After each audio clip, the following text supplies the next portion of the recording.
Hello everyone, my name is Eric Frohardt with Rost Martin, and today we're going to do a basic firearms lesson.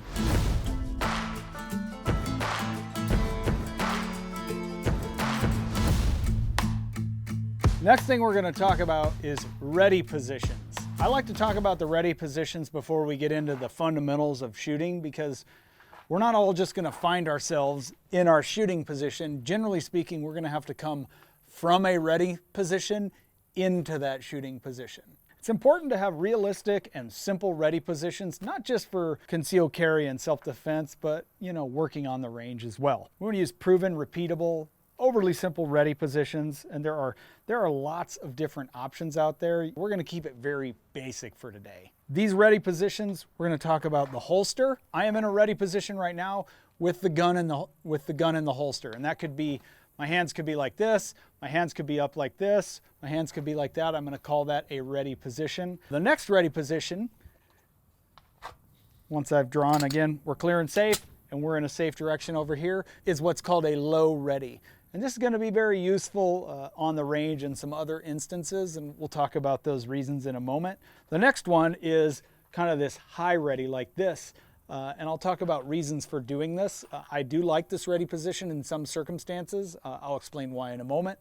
And then, of course, my on-target ready, right? Or my muzzle on, or whatever you want to call it.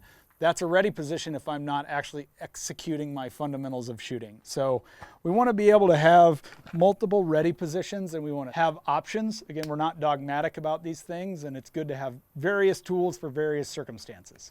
So the first ready position, again, we're going to have a deeper dive in a minute on doing draws from the holster, right, and how to reholster. But again, I do consider my gun in the holster to be some kind of a ready position that can be changed by my posture or my foot placement or my hand placement, right? So that could be anything from this, where I'm very passive, right, to left foot slightly forward. I'm starting to get into that fighting stance. My hands are like this.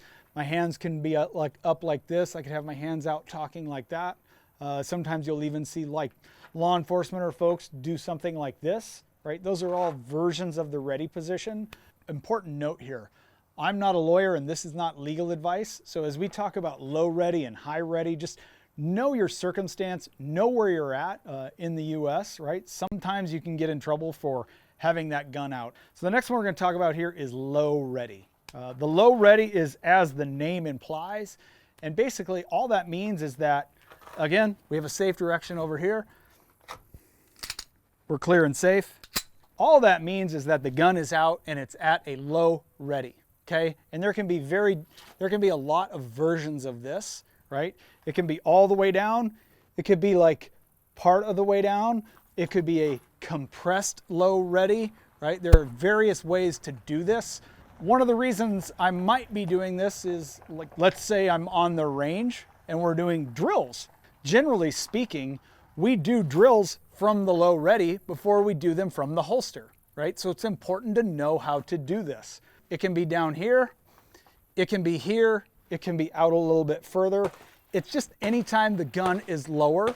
And what this does is it allows me to very quickly come up and shoot.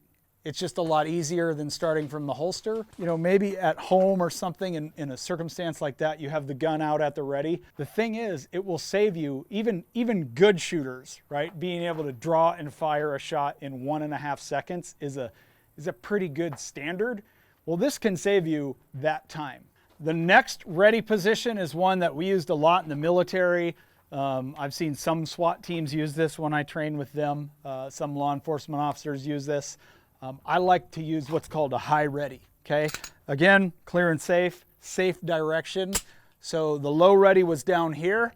My high ready is up here, right? And the way this is done is I have what's called an eye, muzzle, target discipline. So I can move around like this, right? And the gun's at a high ready. And this allows me a couple of things. A, it's very quick to present and shoot if need be. And I can move around a crowded room like this without muzzling other people because the gun is pointed up high, right? And it's very quick for me to shoot. The other thing, if we pretend we're at a corner right here, right, and I come around a corner, it's very easy for me to come around that corner and present the firearm. One of the drawbacks of our low ready is if I come around a corner, someone around that corner could grab that gun, and now we're in a wrestling match for that gun. I like the high ready because in that circumstance, I can come around the corner. If we start to get into a wrestling match with the gun, slightly more advanced move, but I can shove that gun into their face, and sometimes that will actually de-escalate the situation entirely without needing to shoot, right? Again, I am not dogmatic about any of this. I think it's good to have tools. So the next ready position is on target and ready.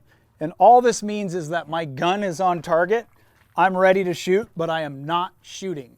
This next part of it is a little more touchy.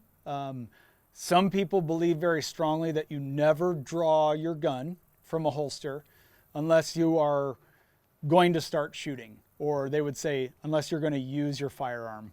I'm not overly dogmatic. I'm also not a lawyer, and this is not legal advice. So know where you live and know the local laws. I would argue that drawing a gun and pointing it at a threat, right, could be the last level of de-escalation before you need to shoot. I would also clarify, I would never do that unless lethal force was justified, right? So I might do that if I've already decided that I am in a circumstance or a situation where I fear for my life or I fear for others, and I have decided that the best thing for me to do is to get my gun out, and that last second before I take a shot, if pointing a gun at the threat reduces that threat and the threat leaves, I would call that an excellent use of a firearm. I have defended myself or defended others from lethal force without firing a shot. But again, very important that you know your local rules, your local laws, and what you can and cannot do, and understand there are those that would say the only time you draw a gun is when you come out and you start shooting, right? So know your situation and know what works best for you.